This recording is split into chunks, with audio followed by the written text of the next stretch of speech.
Yatendra? Yeah, I'm there. So, All set? yes. Well then, let's go ahead and welcome all our participants in the webinar.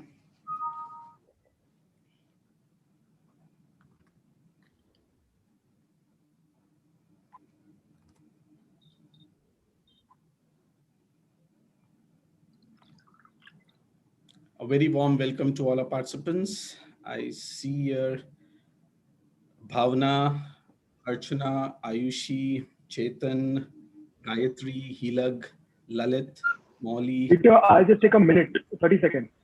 Sure, John.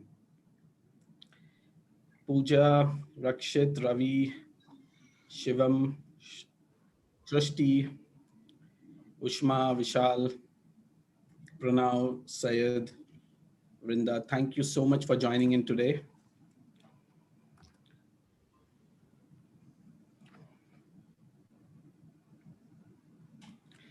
Well, we are all set to begin with another exciting session on connecting the dots. Good afternoon, ladies and gentlemen. With a shortage of key skills and increasing competition in a global market, uncovering qualified talent is a daunting challenge.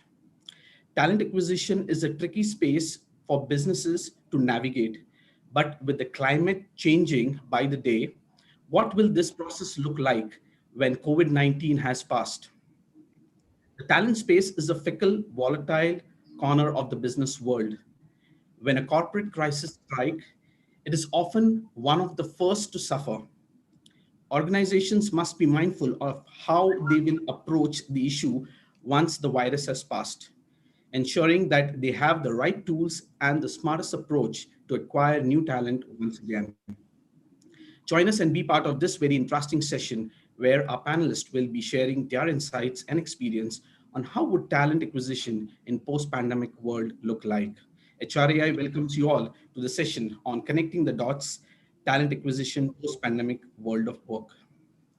To know more about HRAI and its event, I would request all our participants to visit the link and details posted in the chat window. It would be great to have all the participants' feedback. We'll be running a poll before the Q&A session. Would request all the participants to kindly share feedback on the session. I now take the privilege to introduce our esteemed panel members for our today's webinar. Mr. VINAY TRIVEDI, Head HR, Tone Tag. He comes with over 14 years of experience in the field of talent management, talent engagement, and talent acquisition across IT, ITES, banking, insurance, and fintech sector. Experience in managing entire gamut of HR, creating smart acquisition strategy, creating people management journey, managing performance, drawing up the learning journey, managing HR compliance, payroll, statutory requirements, creating great place to work. You can also follow him on LinkedIn. The link for the same has been shared in the chat window. Our next panel member, Ms. RAINA KHATRI Tandon, CEO, founder, Right to Rise. Ms. RAINA KHATRI Tandon is an international acclaimed speaker, mentor who has been on various conferences and summits representing India on gender equality, women and child rights, and inclusiveness. She holds a double degree in IT and law. She is the founder of Right to Rise and RKT Foundation, which is catering to training, compliance, and auditing of various organizations. She is an alumni of EDX Harvard in Women and Child Rights, as also Human Rights. She has been felicitated as Thrive Global 100 Mentors, mentor of Chair Black Foundation, and also the UN Rex Karamveer Global Fellowship Awardee 2019-2020. RAINA has represented India at World Women's Summit 2020 and is also a global ambassador of Sustainable SDG 5 UN goals for gender equality, inclusiveness, and UN Chartered Human Rights. She's well known as a limitless She's well known as a limitless enabler and global inclusion innovator with 23 years of experience in her credit. You can also follow her on LinkedIn. The link for the same has been shared in the chat window. Our next panel member, Mr. Jonathan D'Souza, Group Head, COE, Wellspun Group. Jonathan is a passionate business leader focused on people at the core of everything he does. With more than 17 years of experience, Jonathan has spent the past 10 years in leadership in leadership positions with his career in corporate as well as HR consulting, partnering with leading organizations operating in various sectors ranging from startups to large enterprise, working closely with boards, entrepreneurs, family offices, and seasoned professionals. He has led cross-functional teams in enabling technology enhancement, sales analytics, and corporate strategies. Recognized as a top 40 under 40 HR leader by Zombie in 2019, he currently is with Wellspun Group based out of Mumbai. An alumnus of the Indian School of Business, Hyderabad, he loves discussing psychology, behavioral economics, and equity investing. You can also follow him on LinkedIn. The link for the same has been shared in the chat window. Now I'll introduce the panel moderator for today's session, Mr. Yatendra Vijay, HR Director, InfoStretch. He comes with an immense 18 plus years of experience in the field of HR and experienced into strategic, operational, and transformational in global organization across industry sectors of IT, ITES, telecom, shared services, and consulting. He has successfully led and executed strategic, specialist, and generalist HR roles at various growth stages of organization, cross-cultural experience of managing over 4,000 employees across India and international geographies. He is passionate about human relationships, and his purpose is to ignite the human spark to build a better business and a better place to work. As the Director of Human Resource at InfoStretch, he is responsible for leading people agenda, global talent management, administration, and facilities.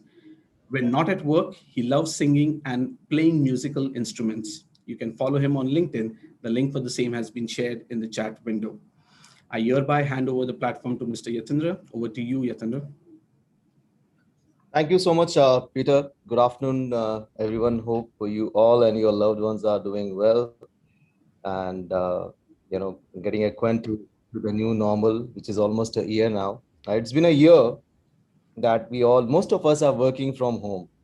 Something that none of us have ever thought that some of the industries, some of the organizations never thought that we'll ever work from home forever.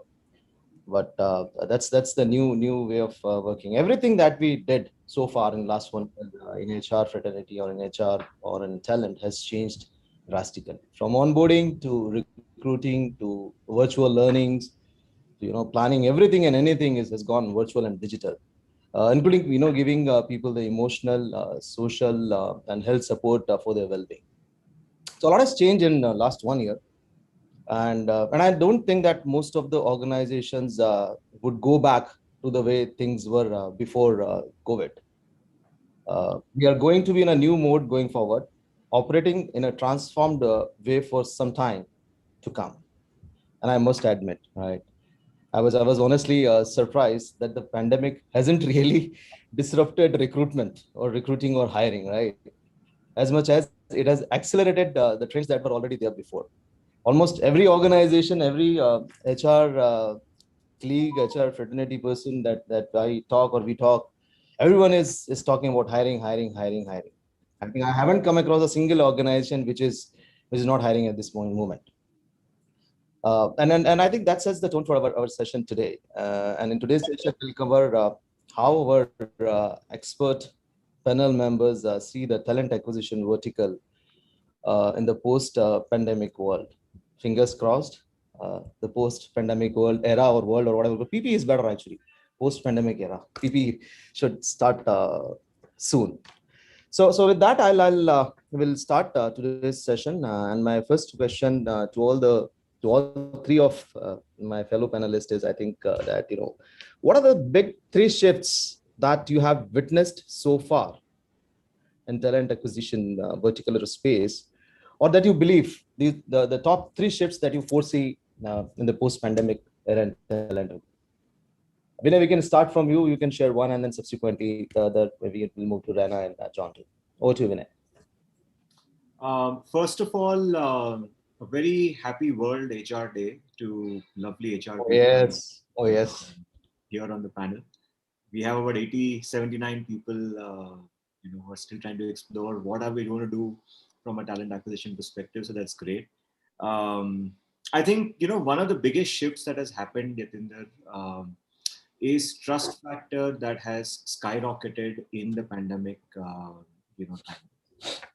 From being naturally not trusting to being naturally trusting because circumstances are such, has been the biggest shift in the mindset of hiring managers, in the mindset of HR professionals or talent acquisition professionals. And I think that's a great change, or a very happy change, I would say, because we normally begin trusting people when they join us, not before they join us. And this has, a big shift that has happened. That's my one trend that I would start off the conversation with. Thanks, Vinay. And you see that, continuing in the years to come. Right. Absolutely. Thank you. Reina, what is that other shift that you see trending in, or you foresee coming in the next few years? So I agree with what Vinay is saying. I think that's one important factor that we can't deny, that with the change of world, we have a change of market, we have change of technology, and so we are seeing a lot of tools coming in.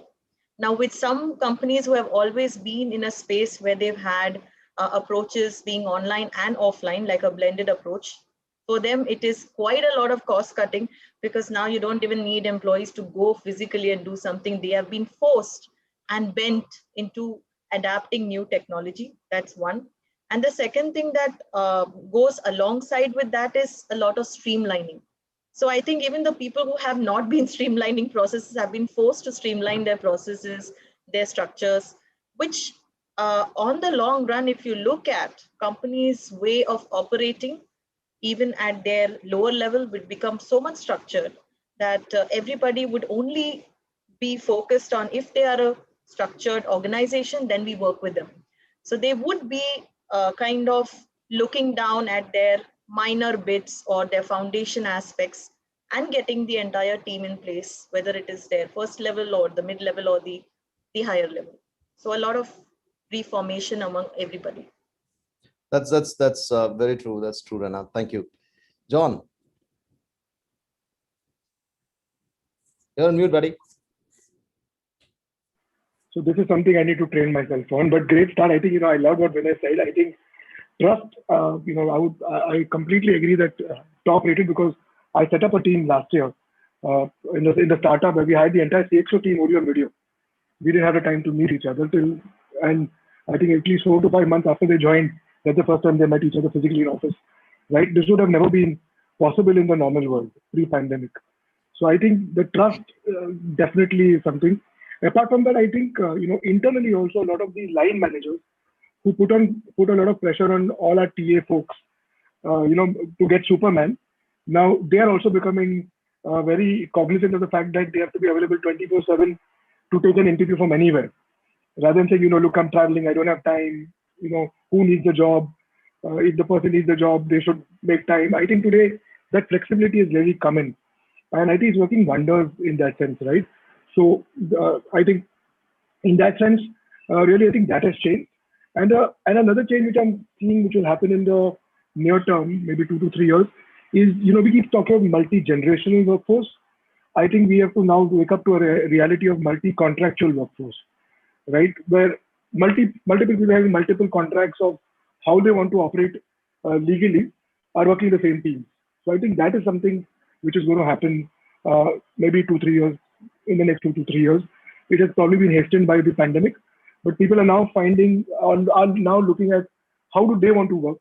And I think that's where TA and line managers will have to actively understand what's happening here. Right.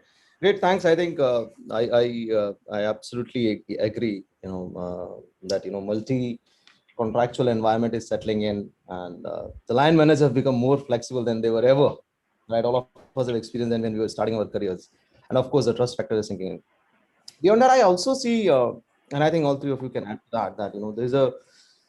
There's one of the fourth one, and one very important one that I'm witnessing is that there's a sudden change in the expectations that candidates have, right? That there's a sudden altogether 360-degree change of expectations that candidates now have from their future employers, or even for their own current organizations, existing organization. So that's another thing that personally I've seen, and I will talk more about it. And also, with work from anywhere, work from home, the dispersion of skills has also changed. So far we would see that, all right, X talent is available in Y city, or X talent pool is across in this is available in Y or Z. Now I think gone are the days. So talent pool has also kind of spread across geographies, and so that's another trend that I have seen, and I foresee that with most of the organization continuing to work from home, work from anywhere. I see that trend continuing. Thank you so much. Thank you so much, Vinay, Rana, and John. I'll move to the second question, and this question is for I'll direct to Rana. The in-person interview process is now history. I think most of us have moved to virtual interviewing or virtual interviewing process. What are some good replacements for the traditional approach of in-person interview that you see or that you foresee coming in? Rana. Thank you so much, Yatendra. I think I was on mute, so I'll go dive into your question, which is very interesting. Now, mostly when we say talent acquisition, I think even today, if we look back to the HR, most of them like the traditional way of going, giving an interview, and it becomes so much easier for a person to find out whether you are nervous or not. I'll go down to the foundation aspects and whether he is skilled and knowledgeable in his background or not. But one thing that people are happy about, that the new approach of coming on a Zoom meet or a Google meet and then approaching doesn't show off all the behavioral traits or all the techniques that you're trying to hide in the digital spectrum. The other good thing of it is, other than spending a lot of time actually getting people down, now the hiring recruiters are actually focusing on a lot of people who can multitask with newer technologies. So I'll just properly brief in the methodology that people feel. First is sourcing, then scheduling, then interviewing, and then the feedback. But now it's more about just looking at the profile, narrowing down how can it be better off with another profile, and then getting the process in, which is less time consuming. Second, they follow a method which is improving a boost your talent acquisition strategy. So some of them have developed some kind of a prerequisite that you need to go through this form as a Google form, fill it up, and then a proactive approach, which most IT companies are preferring. Now that not only helps you quicker to come to a person who you really want to hire, but a strategy followed in the modern methodical effective system. A lot of people use AI. I don't know how that actually works, but with our company, we still go on with the entire process of filling the form, then probably getting into the talent, going through the source of from where is he come, is he actually credible enough to take up the system that we are catering to, and then going through the video interview. So there could be different mixes, but this is what I have to share as of the question what you have put up. So I'll leave the other participants to share their views as well. Thank you. Anything, Vinay, John, that you want to add on? I think the traditional approach of going through the JD is also changing, right? People are more focused on specific on the skills part of it rather than looking at the entire it's job. become more niche oriented, and it's so much categorized into sectors. So we don't want somebody who's just coming with a lot of skills also, but at the same time, if they have specific skills which are catering to either a technology or a HR skill or a compliance skill or an audit skill, I think that puts them into a box. Okay, let's just pick them up for this, and they might be good at finishing up this task. All so right, yes, Vinay will be the right person there. John and Vinay, yeah. Yeah, John, go ahead. I'll come up. Yeah, so I am seeing, I mean, at least from a practice perspective, what we try to do in terms of reducing the lag time and the lead time is look at fit to purpose. Does the person who we're interviewing fit the purpose? And from a candidate perspective, fitting the aspiration, right? Two simple things we work on. So, my team, we keep discussing this very often internally when we go hire folks, that let's find out fit to purpose and how does this role fit the person's career aspirations. If we find that there's a symmetry there or it's well aligned, I think our decision moves really, really fast. And if we find that there are fault lines there, I think we do 2 or 3 rounds, or we go back and do a lot of ref checking I think ref checking will take a lot of precedence, because now because you're meeting in a window rather than meeting physically or all of that. So we do a lot of to look at how is the person's career mood, and can we get an insight. And lastly, what we do, because I mean I don't do a lot of mass hiring, I do a lot of niche hiring or leadership hiring. What we're also doing is we're doing a lot of checks on the digital footprint, right? More to give us an insight, not from a point of rejection, from a point of selection, because communication becomes so critical now in the world we live in. So, what is this person trying to say to the digital footprint? So we do check, the LinkedIn, all the Twitter handles. We've not yet reached Instagram, but yes, we do check the professional one, which is Twitter and LinkedIn, to check what are these people trying to say, right? Where are they headed? So we get a story around that, and does it fit what we are trying to say as an organization? Right. And thanks, John. It was, you beautifully narrated. I picked up the fit to purpose perspective. I think that's very well said. And all of us have been advocating from our early career stages that the interviewers or the hiring managers should look at hiring an individual. When you interview someone, interview from the perspective of hiring an individual rather than just finding 10 things not to hire. I think I see that shift. You're absolutely right. That shift is moving towards how do you hire that individual rather than you reject that individual. Vinay, you want to add? No, I mean, just one point. I think we have moved a lot to video resumes in the post pandemic world. So a lot of people are willing to record a 1-minute video bite to share with prospective recruiters to see how they can add value to the organization, and that also gives a lot of perspective to the recruiters, because it's easy them say something.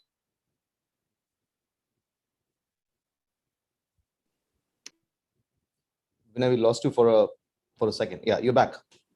Yeah, so I'm saying it's easier to watch a video than to read a CV. So a lot of video resumes are in trend. Oh, yeah. Oh yes.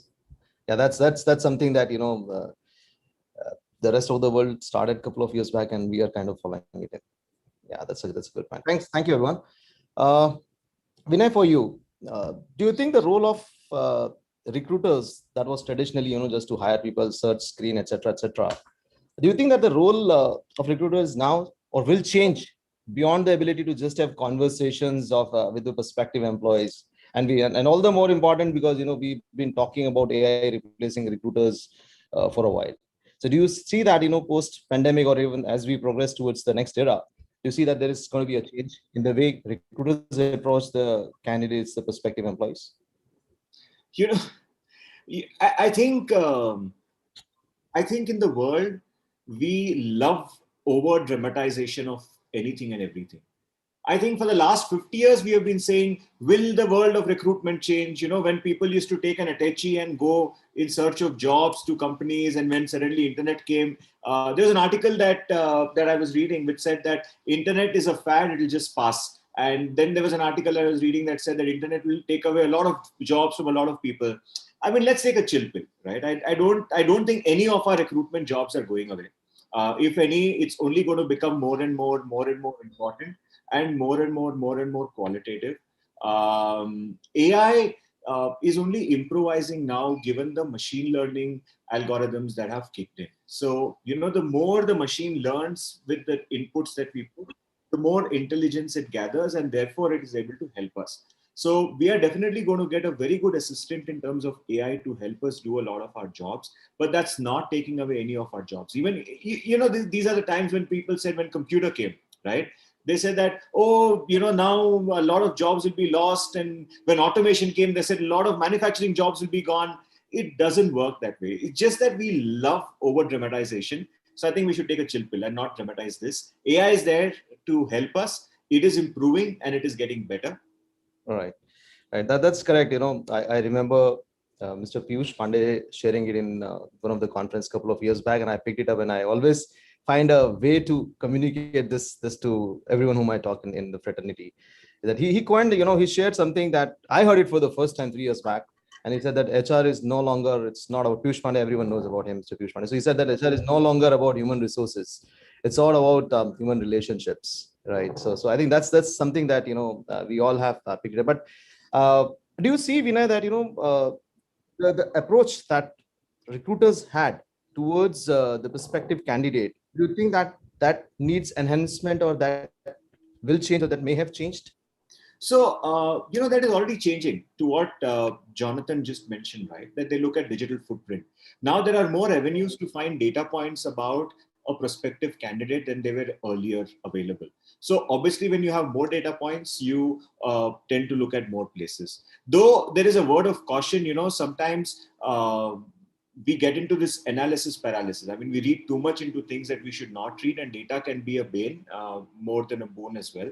But recruiters are improving. They're looking at different places when they're screening candidates. They're no longer only dependent on a job portal. They are finding candidates on LinkedIn. They're finding candidates, when somebody comments on somebody's post. Is changing, and growing through the change. Thanks, Vinay. Thanks. John, anything there you want to add? Or RAINA? I think. No, I completely agree that we are overselling AI and ML. I think it's only going to take away transactions, but it will not take away the job of the core role of what a TA person has to do. I think very, very clearly, like Vinay rightly said, the job is going to go and become more niche and more important as companies continue to grow and as we come out of the pandemic. While we come out of this pandemic, reason being is that today talent is very mobile. I think 10 years ago, people used to not move industries. Today, people are moving industries. In fact, even as a hire now, when I talk to senior level candidates, they say that I've done enough in this industry, I have to go to some other industry, right? So with talent becoming so mobile, I think the role of the TA becomes so important, right from building the relationship to building a picture of the story of how this person's career is going to move. There's a lot to do in this space. And every job which is commoditized, where you're not adding value, will anyways get robotized, or AI ML will take over. But the natural progression of these jobs are that it'll move up the curve, right? In terms of, like, for example, just to simplify it, how many talent acquisition specialists understand compensation, right? If they don't, somebody's going to do that part of their job, right? But if they understand it through and through, your time to hire, your ability to convince the candidate, your ability to bring the candidate on board is much better, right? So that role is going to expand. Right. So I have a follow-up question for you, John, on the same. All right. And I think the candidates that we are seeing now and in future, as we mentioned, discussed earlier, that the overall expectations are changing, and the candidates have been very selective in choosing. Today when we interview someone, there's already the individual coming for an interview already has one offer in hand. Right. I remember my earlier ITS days. When the BPO stream was on boom, every second individual you interview will have two offers. Forget about interviewing. This is my one offer. Second offer, tell me how much you are giving. So we have seen that. I see a similar trend, but in a different, aspect settling in. So the candidates have been very selective in choosing the companies now, which they intend to work for.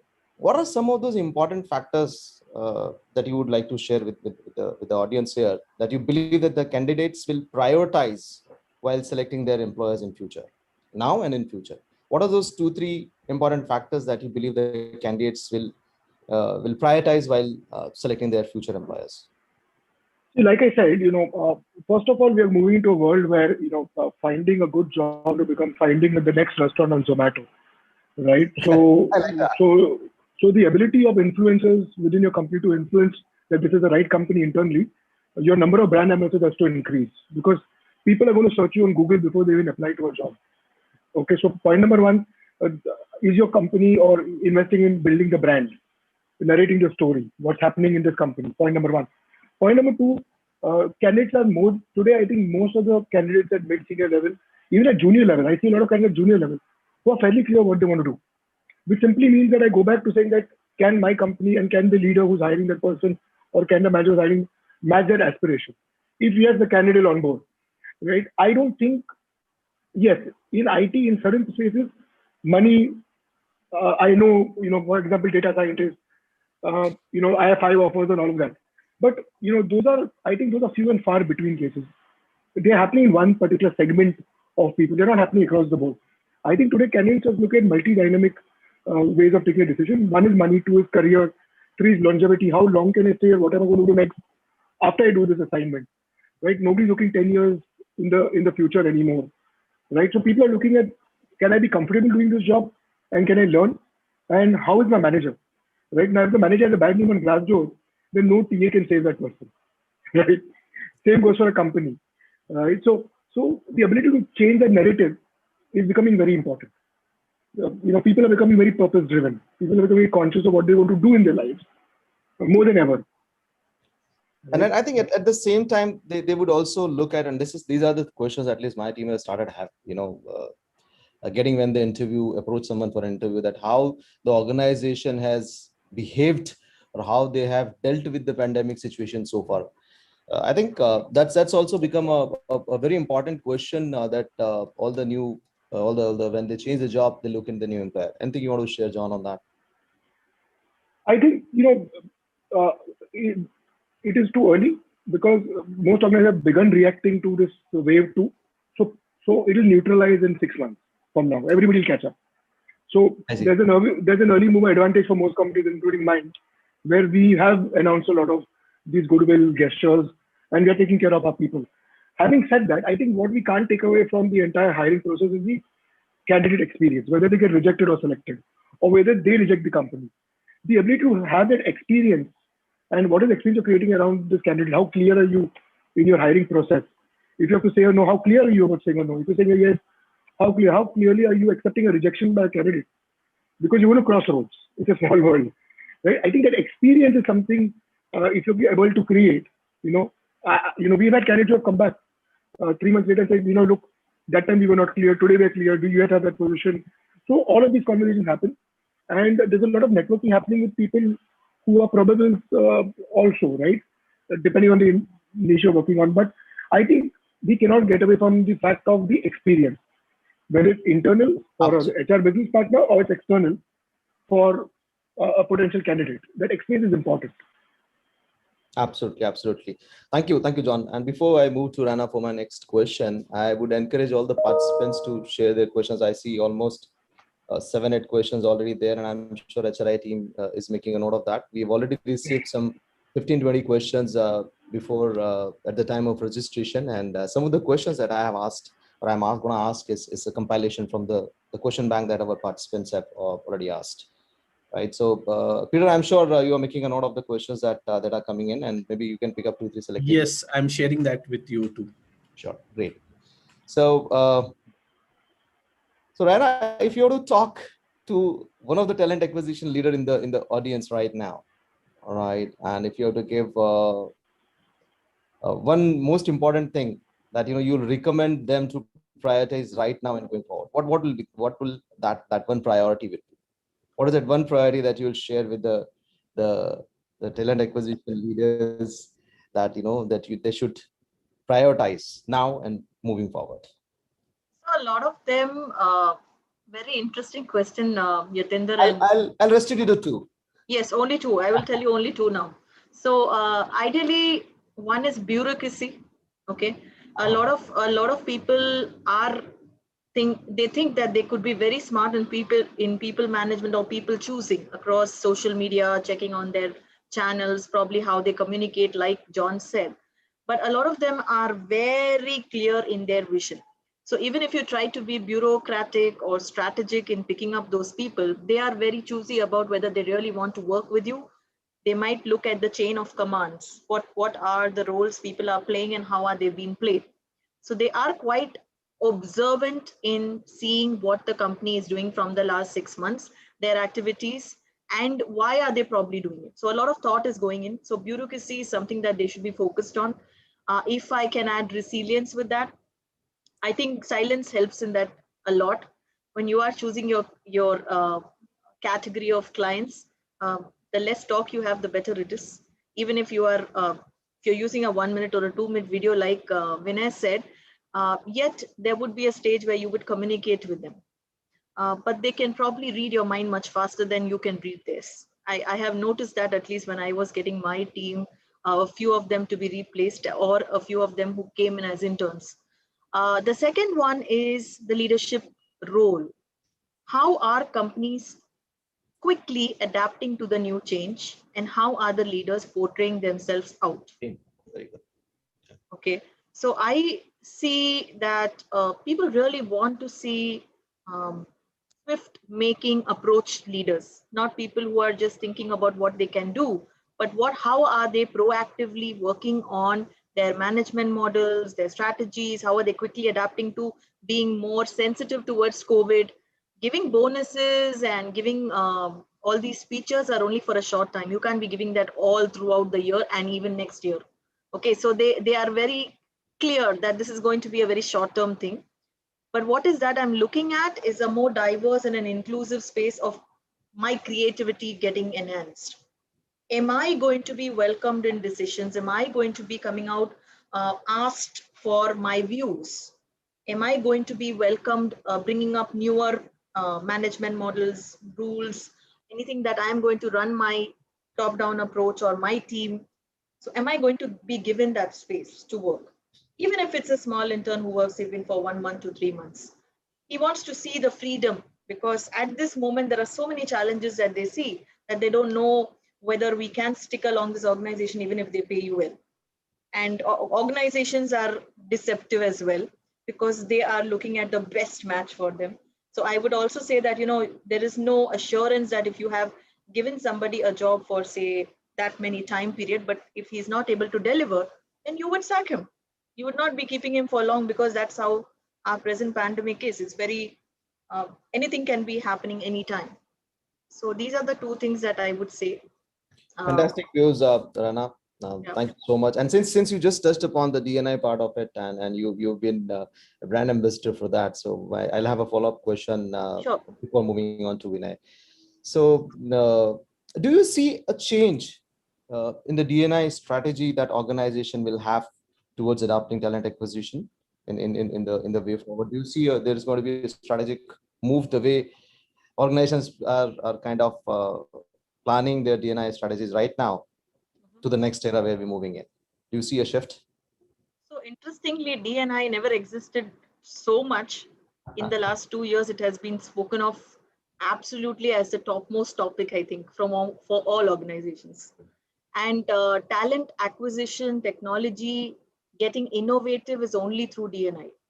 Only when you know how you can probably connect to people across the globe and provide them the needs, keeping a lot of resilience and mental wellness. Also, trying to give space to your customers and clients that, we are here with you to stay along, to carry on your relationship. But also keeping in mind that even though we are diverse, we yet want our ends to match. So diversity is not a single point of effort. Okay, it's going to be integrating into all your processes, and you have to be very clearly sounding diverse but being very structured. Every strategy that you place in your HR stack, every strategy that you place in your systems, whether they are management, whether they are status quo, whether they are pitching it out in social media, whether your marketing strategy, your decisions, your structural transformation, whatever you show out in the world, and the behavioral changes that every person in your company is happening. Because if one manager is not probably operating at the mode in alignment to the core values of your company, then all your diversity and inclusion is going to go down the drain. So it has to be a uniform approach. When we talk about diversity and inclusion, we make it a point that when the company is undergoing that awareness training, then there is an assessment to see whether they have incorporated what they are looking at as the outcome. If the outcome is not met, then probably we have to rework it with some kind of a brainstorming or some kind of an event, community event, or an online activity that can enforce it again or time and again being brought up, whether as an emailer, whether as a disclaimer, as whatever, but bring it up right on the top of the head that, this is what the culture is going to be, so on. And this is going to stay for long now. So it's not that it's happening only during pandemic, and once you get out, then the diverse culture gets away. So this is not going to go away, because people are quite comfortable now working online. Nobody seems like When I talk to a lot of leaders, they say, oh, we don't really look at opening up physically unless until you're in a manufacturing or an oil and natural gas or some kind of industries where you have the labor level work going on. But most of them are so comforting sitting in the online space. So yes, it would be quite a drastic change for some of the companies to a very large level. Great, thanks, Raina. I read somewhere, and I think they said that one good thing that Zoom and the virtual meetings have brought in is that everyone, irrespective of what designation, what color, caste, creed, gender they are, everyone has the same 9 blocks. Yes. There's the same window. You can now people on the other side of the seeing everyone in the same windows, right? So I think that's So the first window you open up into very, very funny is that in the first window you open up of any company, you will see a photograph with different culture people sitting together. Okay, and I still remember reading it somewhere. I think it was Forbes. So Charles Hibbs is the founder of Olio. It is an award-winning innovative talent acquisition technology, and they said diversity and inclusion is here to stay. I mean, if you really want to create an organization at the top level where you want to be known as top 30, top 20, then Olio said that you have to be a diverse culture organization leading with the top talent acquisition. So I don't know how they both are related, but you can watch it in this way that as you welcome people, like John said, there will be vast people. You'll have youngsters, you'll have old people, but the important thing is you have to be accepting cultural sensitivity. So you have to become somebody there. Yeah. And just one point, and sorry, Yeah, Vinay, go ahead. and this is for everybody else as well. We talk of diversity as if we don't know what diversity is at all.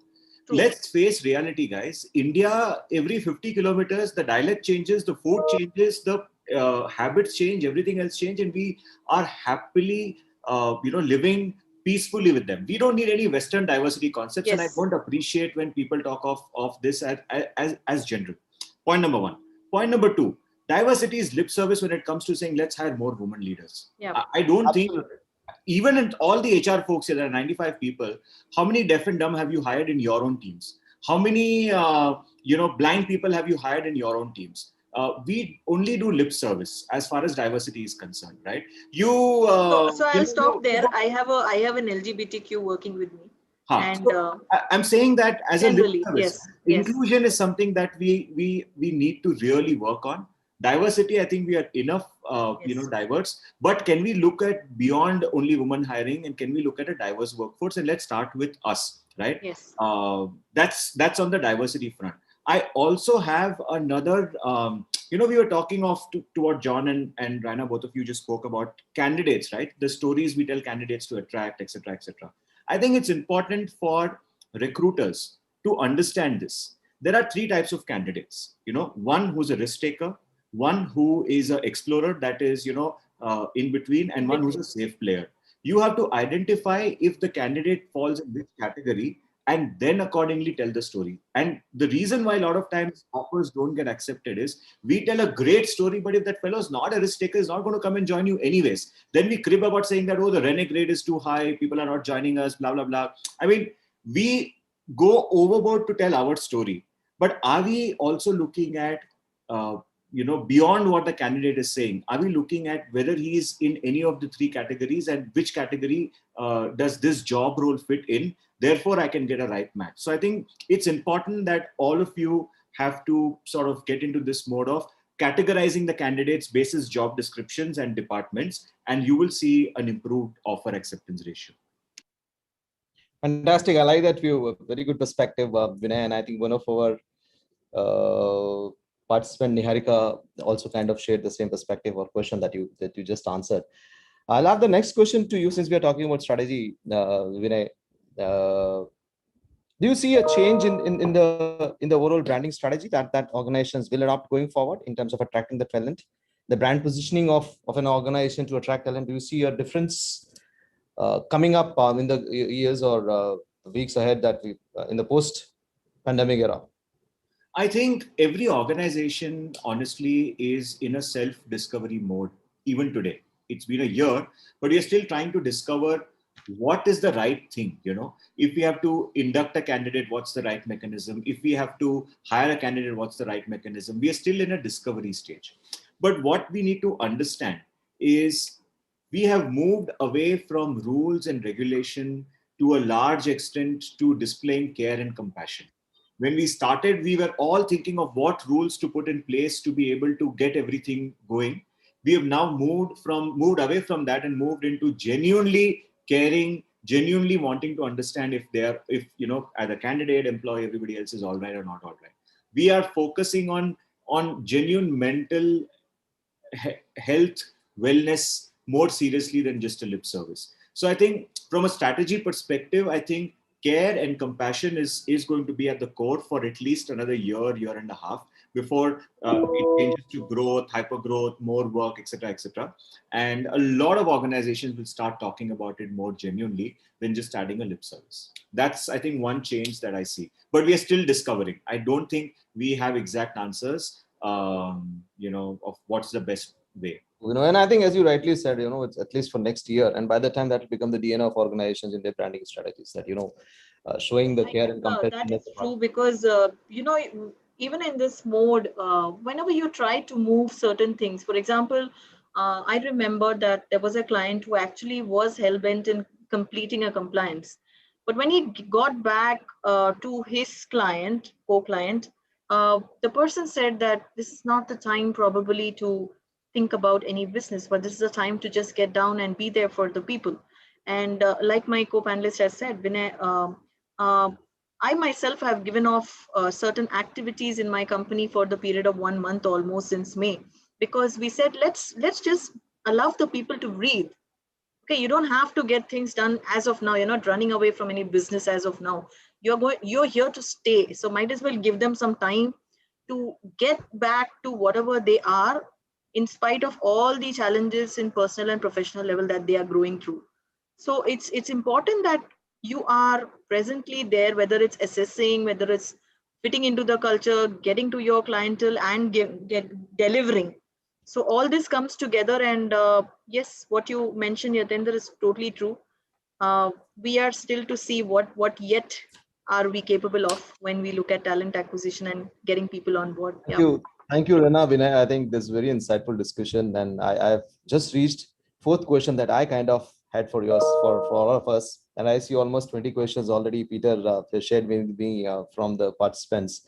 And in the interest of time, since we just have another 14 minutes, I'll now start taking questions from the audience and participants. So, John, question for you that Uma and Rakshit and 2 other people have asked is that how to deal with credibility challenges in virtual hiring. I think what it means is that you in your face-to-face interactions with body language and many other perspectives, you could see that whether this person is serious about joining us or not, which is going away in virtual way of hiring. And I think there's another gentleman who has mentioned that there's an increase in dropout of post offer. So, John, what are your thoughts? Any Ramban, any mantra that you can share with all of us? How do we minimize this dropout and check the credibility of candidates? Right. So nothing has changed in my world, because did we make mistakes physically? We did make mistakes physically. Right. It's not that you are 100% accurate. Right. So we are completely okay with these mistakes, because we have to be easy on our line managers themselves. It's something new for them as well. But what we're doing differently is, because now you don't need to walk into an office, you don't need to travel. We're probably having 2 more rounds, asking another opinion from another leader, right? Just to validate if they're seeing gaps. So if we like a candidate in the first round itself, we're not cutting that process. We're saying, let us do 2 more meetings, let us understand a little more, so that we're having a little more perspective to that hire, right? Secondly, please understand that the way I always look at TA is, it is not about changing the company with one hire. It's about, are you hiring that person to make that person successful in your company, right? So the more people they meet, there's an accountability with the panel saying, let's make this person successful, right? So not dragging the process, not having a swimmer, but having core people who this person will work with during the pandemic remotely to get the right support. We're doing that, and it's working fairly well for us. Having said that, you learn of mistakes only when they occur after 6-9 months, when you start measuring performance of the person join. So I'm being agnostic to the fact that could we make mistakes? Yes, we'll make mistakes. Will there be a learning curve? Yes, there'll be a learning curve, right? So we are okay with it. Are there any scientific way of culture fitment? Look, I never believed that culture is because the company's culture is like this, it's like this. I think culture is team to team, hiring manager to hiring manager, and all of that. So for me, it's always about understanding what is the comfort in the hiring manager and looking at his team's his or her team culture and looking at the person coming in. It's because I think culture today cannot be defined by a few words. Every team has its own unique culture. I will give you an example in some other thing of culture. It's like going to buy a real estate property. In the same building, every flat will have a different rate in spite of the design being the same, because one window looks to the river, one window looks into the park, and everybody wants their own view, right?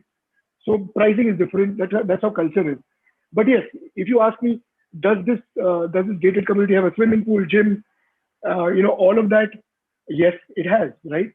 So I would look at how the team is getting structured more than an overarching culture. For example, in the startup we run, we are very clear that the person who comes in should know how to play in the gray, because we're an entrepreneurial culture, right? So if you come from a very structured organization, you may struggle, and we speak about it in the interview.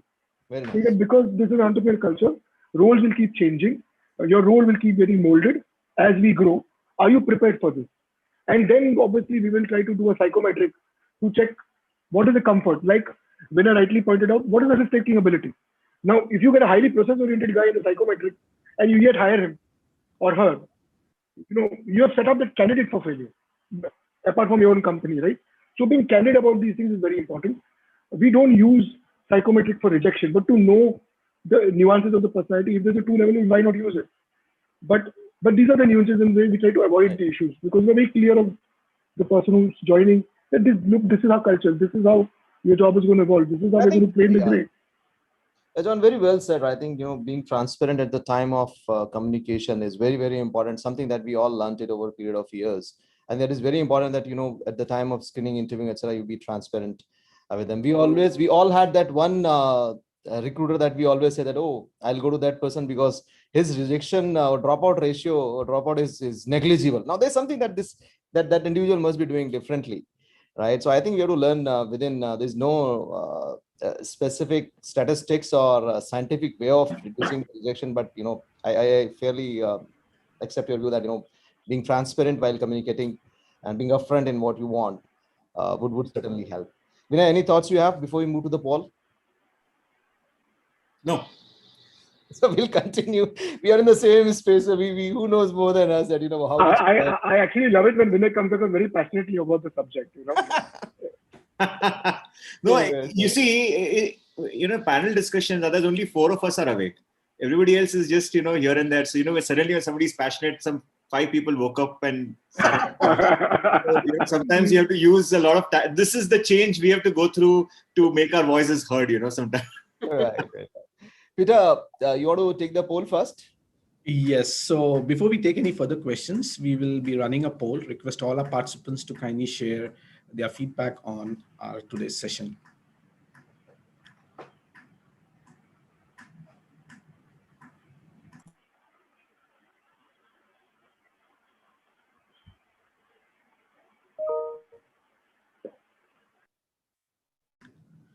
So while you all are sharing your feedback, would request all to kindly share your questions in the chat window pertaining to our today's session.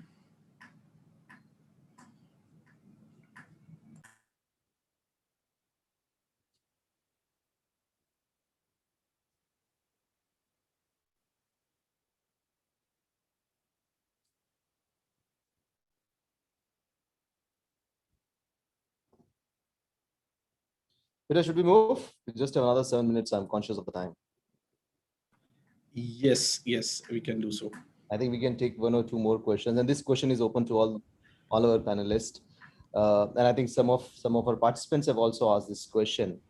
The hybrid hiring process that combines virtual and in-person elements is already become the norm, and it's going to be the future norm.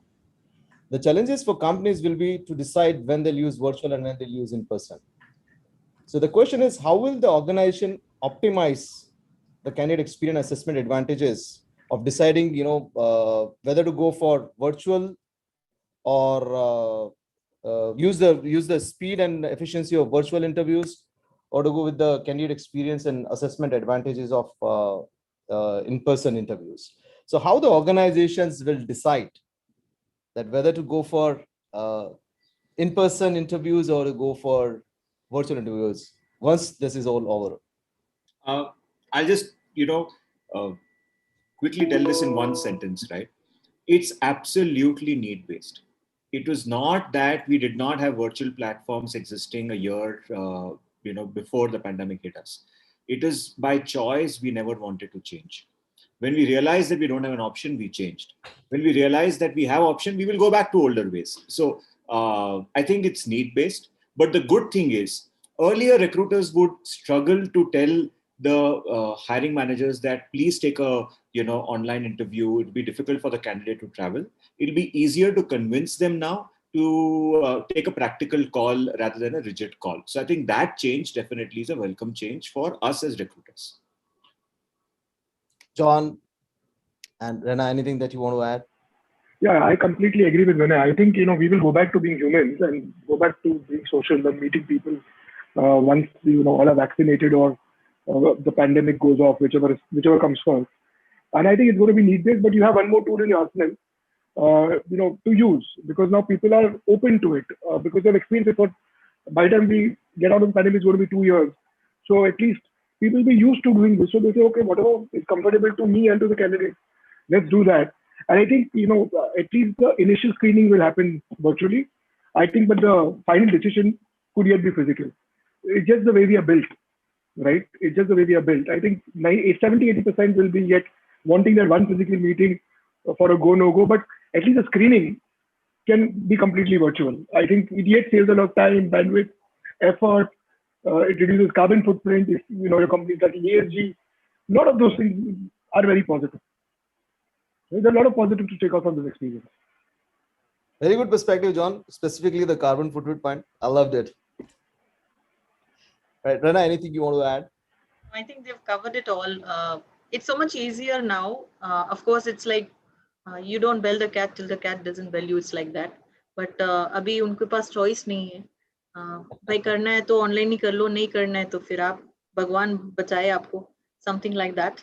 But most of them are quite okay. I think demonetization was a little difficult. The first wave already swayed so much of bonding in them that they were okay with it. I don't see any of them having any hitches. In fact, the latest trend is that the youngsters have paved the way off. So whether it's your first comers or your interns or your team players or your first time managers, those people are all the people who are popping up into new shoes, and all of them are quite okay with it. So why would the biggies or the seniors not be okay? They are forced to becoming okay. Thanks. I think I'll just have one last question, and then if time permits, we'll take some more. But we've talked about candidates. We've talked about the superheroes or recruiters. There's another strong breed of hiring managers. So how are you seeing the hiring managers accepting the new trend? Anything that you saw, a shift in the trend or a shift that is happening there? I'm talking about the hiring manager's perception about new things. Vinay, I like your smile. It's a very sadistic pleasure you get when you're like, "Arey, aap to nahi lete the na interviews call pe." Go, but I think hiring managers have beautifully adjusted to the fact that they don't have a choice, and they better fall in line and do whatever is the best possible way, and they're all doing it. I mean, we've not had a inch of a problem with hiring managers not able to really give us the thing, but it just gives us personal satisfaction that we kept shouting, and genuinely HR kept pushing managers to go online, and genuinely we did every effort. But यार एक बार मिल लेते, वो feel पता चलेगा बंदे का क्या है. So I think a lot of that is off, and that's good news. So hiring managers are coping up very well. Very difficult for them, but they are, and we love it. Thanks, Vinay. I think Peter, we are bang on time. I'll have just one word of fast and whatever you call it as the coffee with the XYZ, right? Format of last one word, if you permit me. Sure. Go ahead, Yatendra. Right. So, John, what is hiring to you in one word? You're on mute. Says it all. I'm glad I was on mute. I didn't think about this. But hiring to me is, I think it's a lifeline for the organization. I mean, it's a lifeline. Great. Absolutely. Vinay, dropout. Hiring to me is fun. Right. What is dropout to you? You just nodded last time, so I'm again picking that up. What is dropout? Trust me, when I see a dropout, I want to go on LinkedIn and make a big post of the person, and I control my urge. And I think everybody else here shares that misery because we know the efforts we make. But it's the art of letting go. So dropout is, made me more patient. That's what I would say.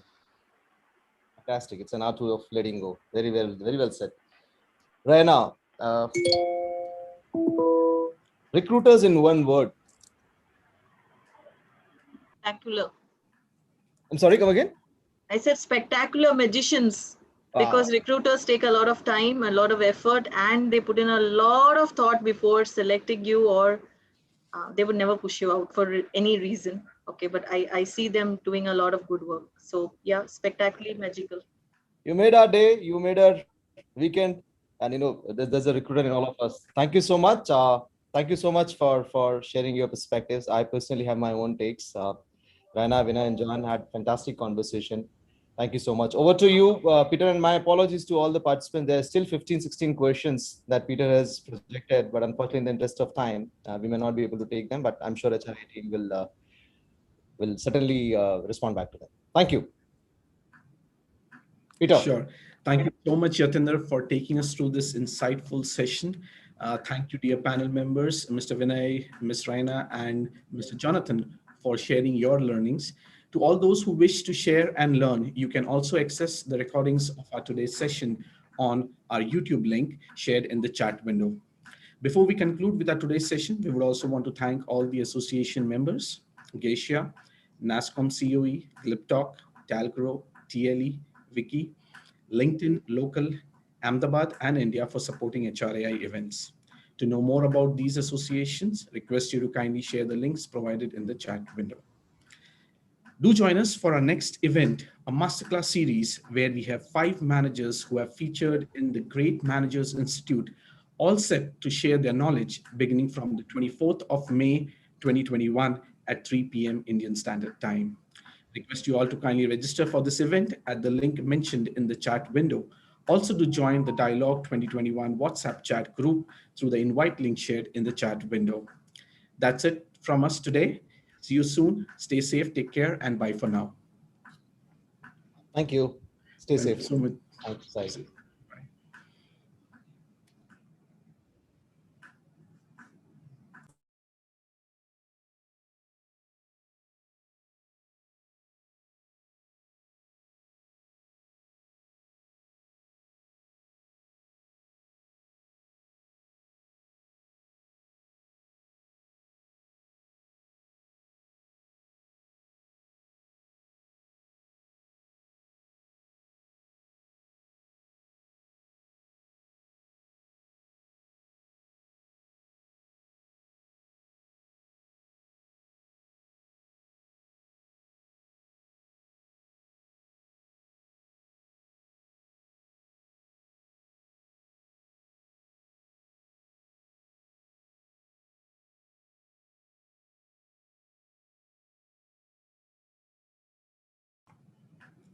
Thank you, Shyam. We hereby can conclude with our today's session.